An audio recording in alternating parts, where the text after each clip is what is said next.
Chilon, VIe siècle avant Jésus-Christ.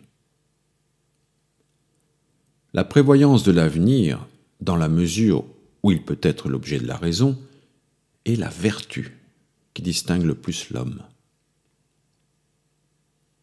Comme on lui demandait quelle différence il y avait entre les savants et les ignorants, il répondit « celle que forment de bonnes espérances ».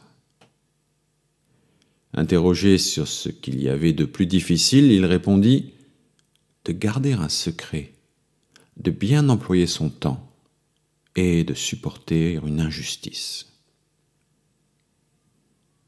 Il donnait ordinairement ses préceptes. Tenir sa langue, surtout dans un banquet. S'abstenir de médisance si on ne veut entendre des choses désobligeantes.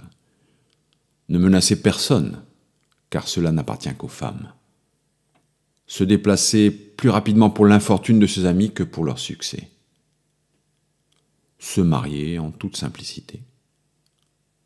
Ne jamais flétrir la mémoire des morts. Respecter la vieillesse.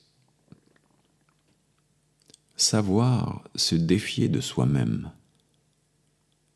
Préférer une perte d'argent à un gain honteux, car l'une n'est sensible que pour un temps et l'on se reproche l'autre toute sa vie.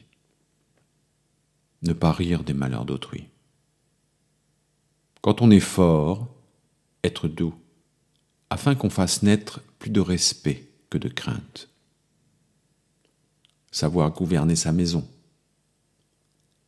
Veiller à ce que la langue ne devance pas la pensée.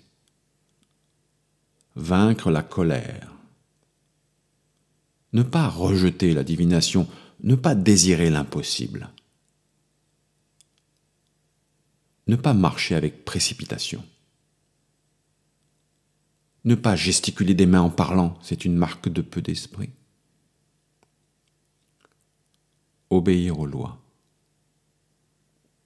Rester tranquille et aimer la solitude.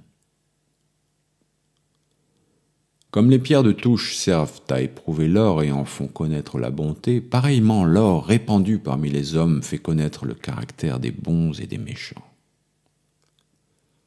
Apophthegme préféré, engage ta parole et la faute est toute proche.